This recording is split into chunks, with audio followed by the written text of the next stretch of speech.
Bhagirath arrest అయ్యాడు. పోలీసుల custody పిటిషన్తో రెడీగా ఉన్నారు. ఇప్పటికే రిమాండ్ రిపోర్ట్లో కీలక అంశాలు వెలుగు చూశాయి. అయితే ఈ ఎపిసోడ్పై పొలిటికల్గా విమర్శలు మాత్రం ఆగట్లేదు.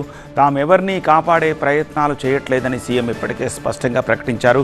కేటీఆర్ మాత్రం బీజేపీ, కాంగ్రెస్ పరస్పరం సహకరించుకుంటున్నాయి అంటూ తీవ్ర ఆరోపణలు చేశారు.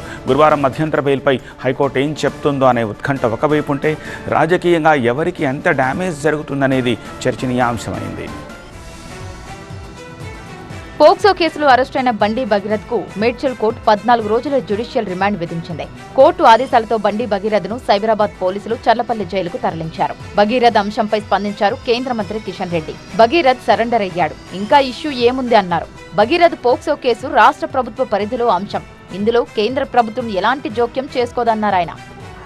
అది సరెండర్ అయింది కదా, ఇంకా ఇష్యూ ఉంది. రాష్ట్ర ప్రభుత్వ పోలీసులకు సంబంధించినటువంటి అంశము, రాష్ట్ర ప్రభుత్వాలకు పూర్తి అధికారం ఉంటుంది. పోలీసులకు దర్యాప్తు చేసి ఏ విషయమైనా చర్యలు తీసుకునేటువంటి అధికారం ఉంటుంది.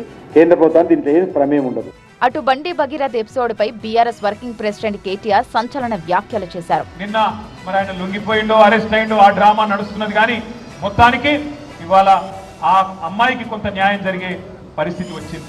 ఇవాళ నేను ఒకటే అడుగుతా ఉన్నా ప్రధానమంత్రి మోడీ గారిని, అయ్యా మీరు అంటున్నారు బేటీ బచావ్ బేటీ పడావ్ అంటున్నారు.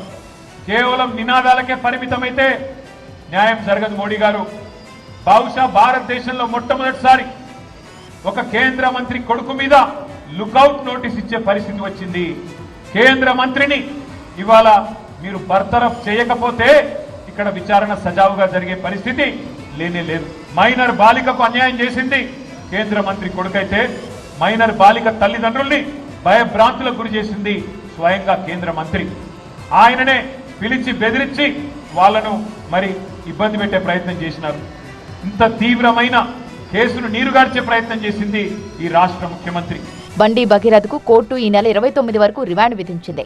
అయితే కేసులో విచారణలో భాగంగా అతన్ని కస్టడీలోకి తీసుకోవాలని భావిస్తున్నారు పోలీసులు.